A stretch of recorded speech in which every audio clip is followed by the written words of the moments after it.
Bismillahirrahmanirrahim. Alhamdulillah wassalatu wassalamu ala Rasulillah wa ala alihi wa sahbihi wa man wala. Amma ba'd. Melanjutkan kajian kita Manzumat Ta'iyah karya Abu Ishaq Al-Ilbiri rahimahullah. Beliau sebutkan fasaufa ta'adzu min nadamin 'alaiha wa ma tughnin nadamatu in nadimta. Fasaufa ta'adz, kamu kelak akan menggigit karena penyesalan. Ini kebanyakan orang menyesal sampai gigit jari atau menunjukkan penyesalan yang dalam. Kapan? Ketika nasihat itu tidak kamu terima. Orang yang bernasehat padamu tidak kamu dengar.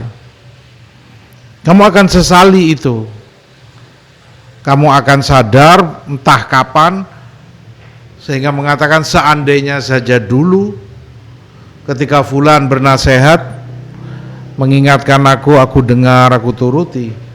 Wa ma tughnin nadamatu in nadimta. Saat itu penyesalanmu sudah nggak ada gunanya, sudah lewat. Fatakal faut. Makanya orang Arab, ya walaupun awam, tapi benar apa yang mereka katakan. Peribahasa mereka sebutkan idza fatakal faut fatakas saut. Kalau momen itu sudah lewat dari kamu, fatakas saut. Saut itu kan suara, artinya teriakan kamu penyesalan, gak ada gunanya. Kamu mau nangis darah pun yang itu sudah nggak mungkin bisa kembali. Misalnya itu waktu muda, kamu dinasihati gunakan waktu mudamu, bersemangatlah ibadah, belajar ilmu untuk bekalmu. Kamu nggak mau dengar. Sampai kamu masa tua faham, sadar ternyata perlu ilmu itu, ternyata penting. Tapi apa gunanya penyesalanmu? Masa mudamu juga nggak mungkin bisa kembali. Kamu mau nangis kayak apa juga nggak ada gunanya sudah. Maka dengan ini beliau mengingatkan, mumpung kesempatan itu belum hilang pada dirimu, dengarkan nasihat, terima. Orang kalau bernasihat kepadamu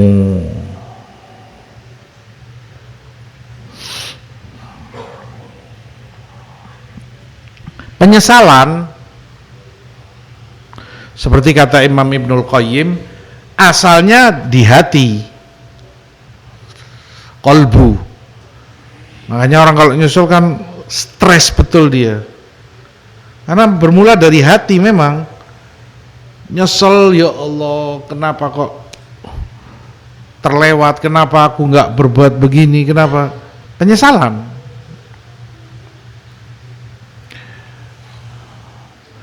Walaupun nanti jasad ada pengaruhnya, entah itu menangis, entah itu apalah, gerakan tangan, ekspresi wajah dan seterusnya.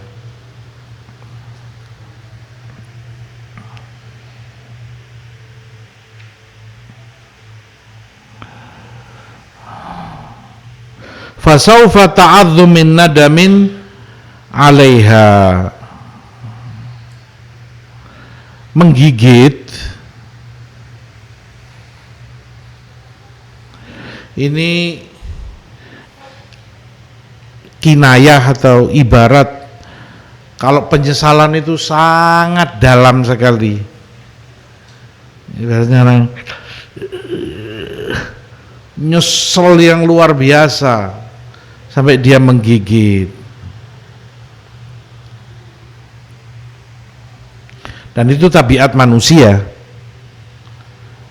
kebiasaan manusia, kalau nyesal dari sesuatu dia gigit, entah tangannya atau yang lainnya.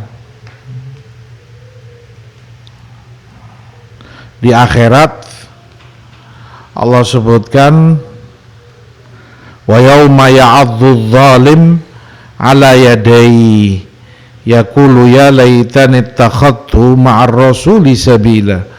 Di hari itu, hari kiamat, orang zalim gigit kedua tangannya mengatakan, seandainya aku taat kepada Rasul dulu saat masih hidup di dunia. Wa ma tughnin nadamatu in nadimta. Tadi bahwa penyesalan itu sudah nggak ada guna, percuma, sudah lewat, hanya penyesalan yang tidak ada arti. Rasulullah SAW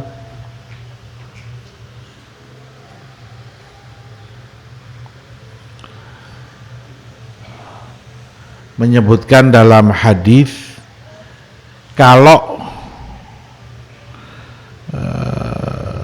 masa peralihan dari kejelekan menuju kepada kebaikan masih ada rentan waktu bagi dia, masih ada gunanya penyesalan di situ.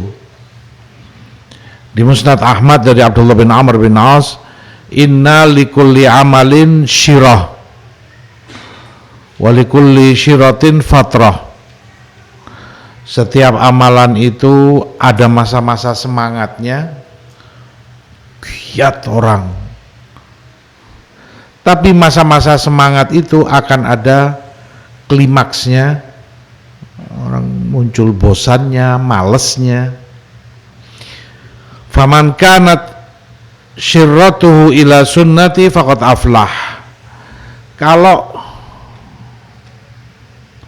masa semangatnya berada dalam sunnahku, ya dia sungguh bahagia, selamat. Wa man kanat fatratuhu ila ghairi dzalik faqad halak. Tapi saat dia drop, turun semangatnya, keluar malesnya, keluar bosannya, dan itu naudzubillah larinya kepada selain sunnahku, binasa dia. Nah, semula itu wajar. Ini manusia, siapa yang nggak ada bosannya? Bosan atau malas, dia sering dan tiap hari melakukan itu ini. Perkaranya dengan itu dia sampai keluar dari sunnah atau tidak. Kalau sampai membuat dia keluar, itu yang naudzubillah, sampai dia tinggalkan itu sunnah, dia pindah kepada bid'ah, kepada yang batil, itu yang ditakutkan.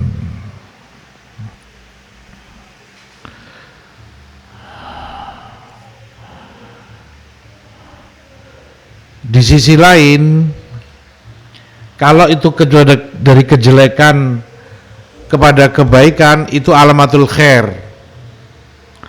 Ulama sebutkan itu tanda kebaikan. Fa awal marahilit taubah an-nadam. Seperti mereka katakan, awal langkah taubat itu adalah penyesalan. Itu tanda baik sudah.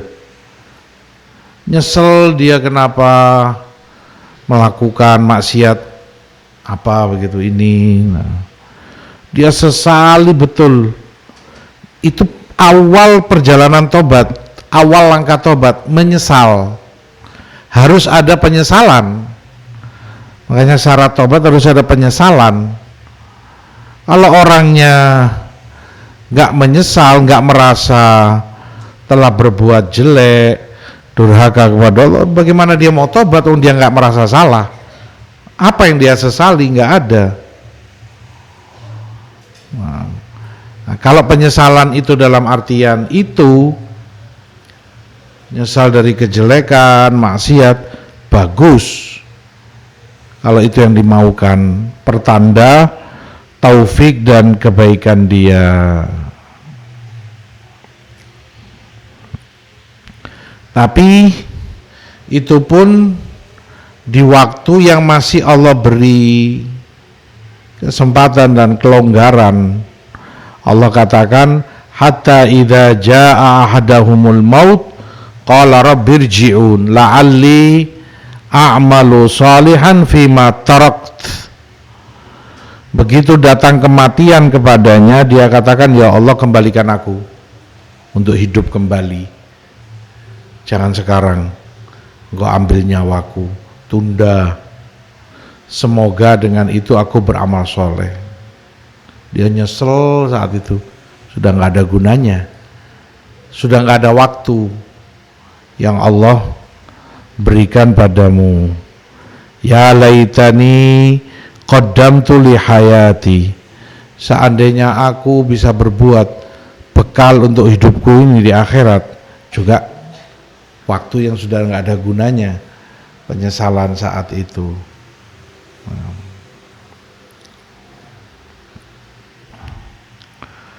Demikian seorang hamba itu hendaknya selalu memanfaatkan kesempatan yang Allah berikan kepadanya sebelum kamu menyesal. Penyesalanmu gak akan ada gunanya nanti. Kamu akan nangis. Saat tangisanmu sudah gak ada gunanya. Kamu sudah tua, kita ini sekarang kayak kita yang usianya mungkin kepala 4, kepala 5, sudah beda kan. Kamu ingat masa kemarin masih belasan tahun, 15, 16, tenaga sedang puncak-puncaknya.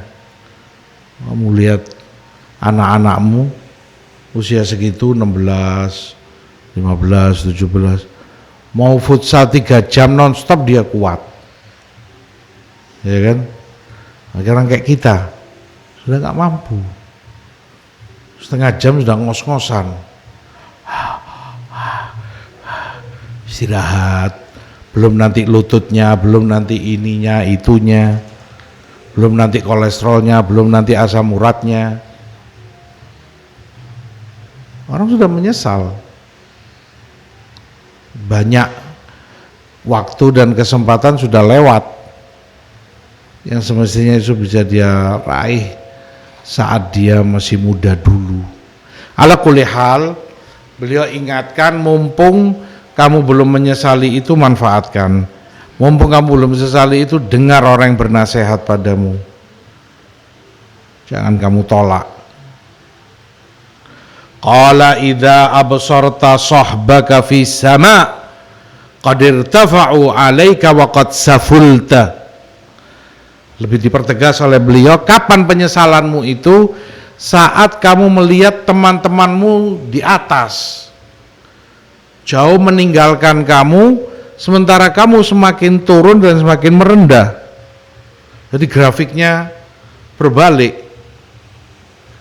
Dulu masa kamu muda, masa kamu kecil, bahkan masih SD, masih SMP, sama dengan dia. Begitu ini sabar, tekun, thalabul ilm, belajar ini itu dalam ketaatan, terus waktunya nggak lama, tiba-tiba dia sudah di atas sekali, tinggi, dihormati orang, disegani, dimuliakan. Kamu turun, orang nggak pandang kamu, orang nggak nganggep sama kamu. Apanya yang dipandang? Ilmu nggak ada, ini nggak ada. Saat itu kamu akan sesali betul. Dulu saat kamu diingatkan, kamu tidak mau mendengar. Ibnu Abbas saat masih muda, masih anak-anak bahkan, bersama sahabat satu lagi dari Ansor, kata Ansor ini, ngapain kamu capek-capek belajar menuntut ilmu? Kamu kira orang butuh sama kamu? Itu ada Abu Bakar As-Siddiq, ada Umar Ibnul Khattab, ada Uthman Ibn Affan, pembesar-pembesar sahabat. Orang nggak butuh kamu, kata Ansor ini. Apa yang butuh kamu, ngapain kamu? Nggak didengar oleh Ibnu Abbas. Ibnu Abbas katakan, tidak jarang aku itu menunggu sahabat, senior-senior sahabat, di depan pintu rumahnya. Kalau ini rumah di luar sono, tidur di situ siang hari, debu panas. Kalau tahu di Arab sana panas bukan 30 derajat. 30 kita di sini sudah sumuk sekali. Kadang sampai 50 sampai 60. Kayak apa panasnya? Belum debunya. Nunggu sampai sahabat ini keluar sholat asar, nanti dibarengi jalan ke masjid sambil Ibnu Abbas tanya-tanya, bagaimana kalau perkara ini, bagaimana ini, Rasulullah apa yang beliau ajarkan, begini. Itu bertahun-tahun sampai tiba saatnya generasi awal-awal ini meninggal dunia, ya pada wafat. Umar wafat, Abu Bakar wafat, Utsman wafat, ini wafat. Tongkat ini harus berpindah estafet. Sekarang Ibnu Abbas yang pegang, dan ma'ruf beliau tempat rujukan fatwa di Madinah di zamannya. Semua orang butuh ilmunya Ibnu Abbas. Sekarang mau tanya kemana? Sahabat-sahabat sudah pada meninggal, yang pembesar-pembesarnya. Tahu Ibnu Abbas sumber-sumurnya ilmu. Saat itu Ansor tadi melihat, dan dia katakan, hadzal fata aqallu minni. Ini anak muda Ibnu Abbas memang lebih cerdas dariku. Sekarang kondisinya berbalik. Yang dilihat, yang disebut-sebut, yang jadi rujukan orang, dicari orang, Ibnu Abbas. Makanya orang nggak pernah tahu kapan itu terjadi, kapan dia dibutuhkan. Mungkin kamu bisa sekarang bisa bicara misalnya, banyak masyayikh kok, banyak ulama masih, masya Allah, banyak orang-orang berilmu ini itu yang lebih senior. Iya sekarang, kamu nggak tahu kan kondisi entah 5, 10 tahun, 20 tahun ke depan seperti apa. Kamu nggak tahu kapan kamu dibutuhkan. Makanya jangan pesimis dengan keadaan. Teruslah menuntut ilmu, teruslah belajar. Akan tiba waktunya tongkat estafet itu akan pindah ke tanganmu.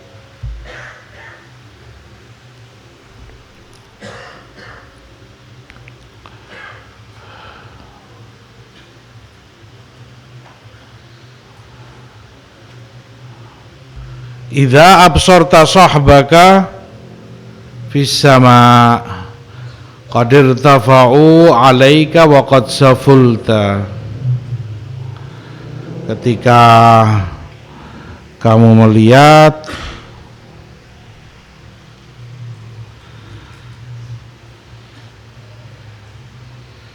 temanmu yang dulu sudah semakin naik, semakin tinggi, sementara kamu semakin turun,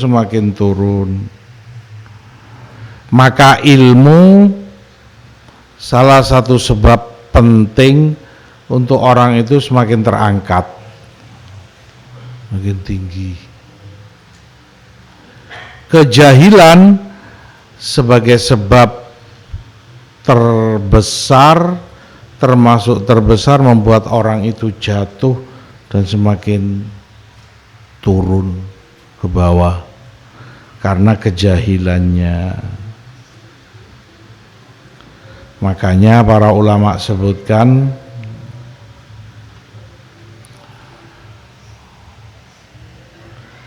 kamu tahu kisah Nabiullah ketika mengumpulkan semua bala tentaranya, jin, binatang, semuanya dikumpulkan oleh Nabi Sulaiman. alaihissalam,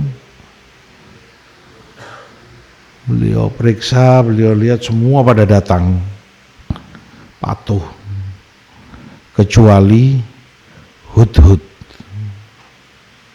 ya kan? Sehingga beliau katakan, qala maliya la aral hudhuda am kana minal ghaibin. Kemana Hudhud ini? Kenapa dia nggak datang? Kenapa absen? La u'adzibannahu adzaban syadida. Kalau datang akan aku azab dia, akan aku hukum dia dengan hukuman berat, atau akan aku sembelih dia, atau dia bisa membela diri, membawa hujah.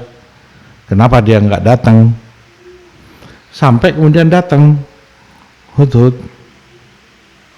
dan posisinya para ulama sebutkan dia di atas Nabi Sulaiman yang tadi ngancem sekeras itu. Dia bertengger di atas. Lalu dia katakan, ahadtu bima lam tuhid bih. Sulaiman, aku tahu sesuatu yang tidak kamu ketahui. Waji'tuka min saba'in binaba'in yaqin. Dan aku datang dari negeri Sabak dengan berita yang pasti. Lupa.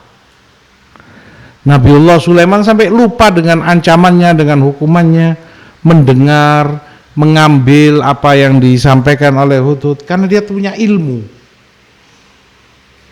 informasi yang itu tidak diketahui oleh Nabi Sulaiman. Melihat ilmu.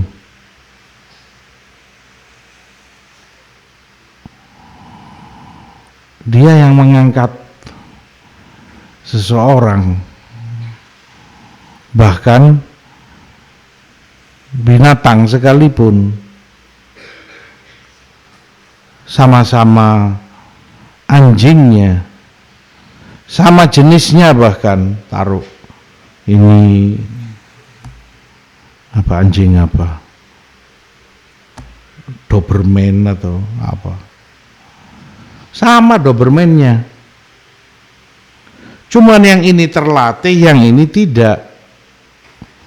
Allah halalkan buruan yang terlatih ini, sama-sama kena liurnya, sama-sama kena gigitnya, dibawa ke kamu dengan gigitan dia, sama. Yang ini Allah halalkan, yang ini Allah haramkan. Jauh berbeda 180 derajat. Yang membedakan karena ilmu, ya dalam hal ini ilmu berburu. Ini anjing terlatih, ini enggak terlatih, liar. Ilmu jauh membedakan. Makanya kalau mengingat hadis Rasul SAW, semua yang di langit di bumi beristighfar untuk orang yang berilmu, yang mengajarkan ilmu. Semut di lubangnya, ikan di air sana, semua beristighfar, memintakan ampun bagi orang yang berilmu, mengajarkan ilmu. Kenapa? Karena barokah ilmu itu akan sampai ke mereka, akan sampai ke binatang-binatang itu. Barokahnya ilmu, manfaatnya ilmu. Misalnya mereka yang akan ajarkan orang berilmu ini, kalau menyembelih benar-benar baiklah dalam menyembelih, pastikan tajam pisaumu sehingga binatang itu nggak kesakitan, nggak tersiksa. Dan masih banyak kan ilmu dalam hal ini, nggak boleh di depan binatang lain,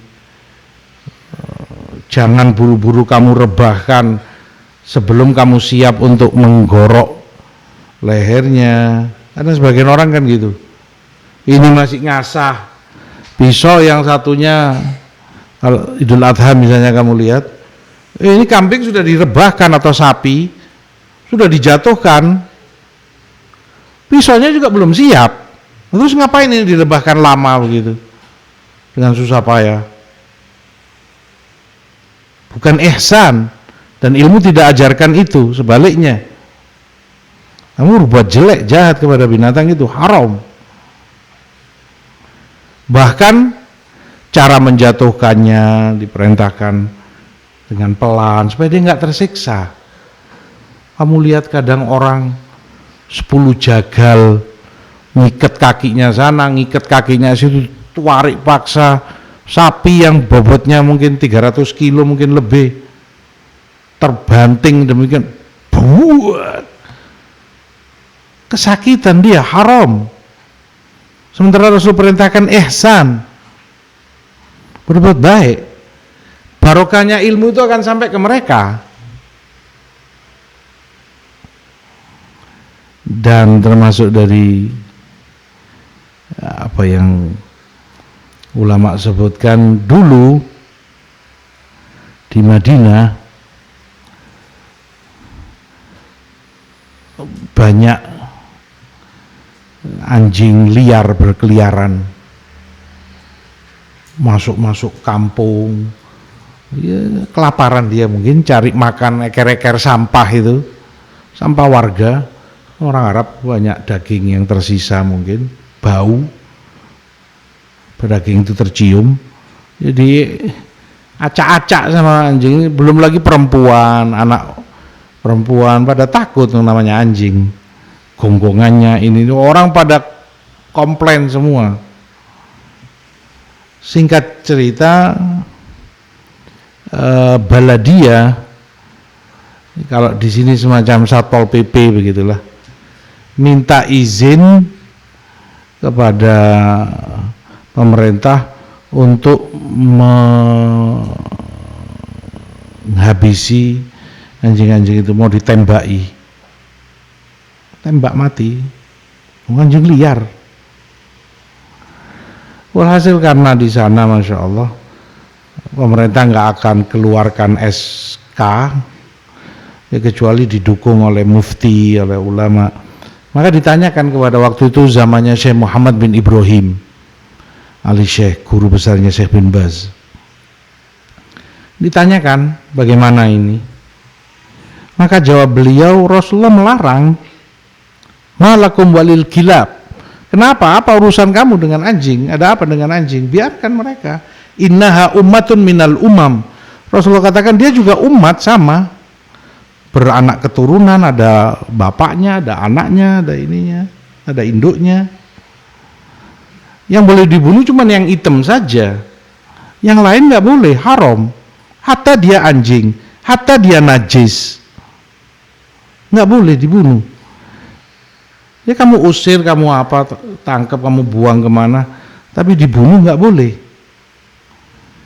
Maka nggak turun SK itu, terselamatkan nyawa anjing najis karena ilmu.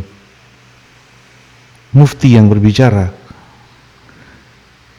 Kalau enggak tinggal tanda tangan raja, turun SK, habis itu anjing, modar semua sudah, tinggal ditembaki, dardor, selesai. Selamat nyawanya, Zuf. Bukan karena apa namanya, kelompok pencinta binatang Greenfield atau apa namanya, wala ini wala itu, ilmu yang menyelamatkan mereka. Hanya pantas seperti yang Rasul katakan, didoakan oleh semua yang di langit, semua yang di bumi. Nah, kembali beliau katakan faraji'ha wada'ankal huwaina fama bil but'i tudriku ma talabta. Faraji'ha, introspeksilah kepada dirimu, da'ankal huwaina, tinggalkan malasmu. Kalau kamu ingin tinggi seperti teman-temanmu yang lain, jangan malas. Da' huwaina, tinggalkan malasmu, buang jauh-jauh. Fama bil but itu dari kumatalabta, karena kalau kamu ingin tinggi, nggak bisa itu kamu dapati dengan loyo, but, pelan. Ibaratnya kamu ini kan berlomba di dunia, kayak Formula One misalnya. Apa iya kamu ingin juara tapi jalan 10 kilo per jam? Ya habis kamu. Yang lain bang cepetnya kayak gitu. Lari kenceng. Kamu mau lari 10-20 kilo per jam, ya digiles kamu sama yang lain. Gak bisa kamu dapati itu dengan pelan. Kamu harus genjot semangatmu. Capek ya harus capek. Gak bisa derajat yang tinggi itu. Makanya sepakatan para uqala dan hukama dimanapun mereka berada, seperti dikatakan ar-raha la tudraku birraha. Kenyamanan itu tidak bisa kamu raih dengan kenyamanan. Iya kan? Kamu ingin nyaman, ya nggak bisa dengan nyaman, tapi harus dengan capek. Kamu ingin tenang, tinggal menikmati hasil, uang masuk ke kamu jutaan, puluhan, ratusan juta. Kan di belakang itu ada perjuangan sebelumnya. Kamu harus banting tulang, kamu harus keliling ke sana kemari. Sekarang kamu tinggal menikmati hasilnya. Lah kalau dari sekarang kamunya ingin nyaman, ndak wis tidur aja. Nah, terus ya nanti aku pengen jadi direktur utama, pengen manajer, general manager di perusahaan, tapi kamu diem, tidur, makan, ya mana mungkin bisa kamu dapati. Ar-raha la tudraku birraha. Kenyamanan itu nggak akan bisa kamu dapati dengan kenyamanan. Siksa dirimu, siksa dalam artian tadi, kamu harus capek, cambuk dirimu, buang malesmu. Itu yang beliau nasihatkan. Raji'ha, kalau kamu ingin kemuliaan dan martabat tinggi untuk dirimu, introspeksilah apa yang kamu sudah lakukan, apa yang kamu perbuat. Wada'ankal huwaina, buang malasmu. Makanya dalam hadis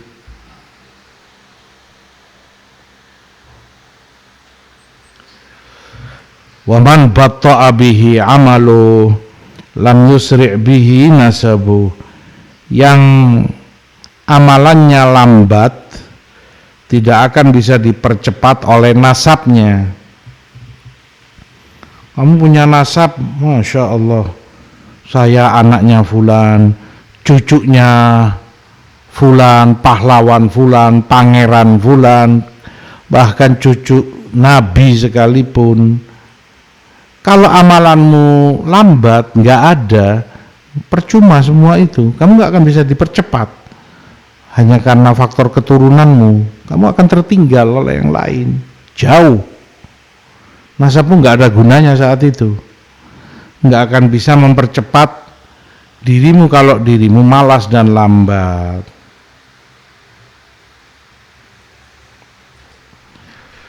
Itu secara umum benar nasihat beliau. Hanya saja tidak berarti segala sesuatu itu instan dan nggak boleh berangsur. Bukan itu yang dimaksud. Ya tentunya kalau itu bab ilmu pula butuh waktu, butuh berangsur-angsur, seperti kata Imam Az-Zuhri rahimahullah, man rama al-ilma jumlah dhahaba anhu jumlah. Kalau kamu ingin mendapati ilmu itu semua sekaligus, akan hilang semua ilmumu. Nggak bisa. Dan begitulah kenyataannya. Kamu ditipu dengan slogan-slogan menguasai bahasa Arab dalam 3 hari. Mana ada 3 hari? 3 tahun pun mungkin belum juga kamu kuasai.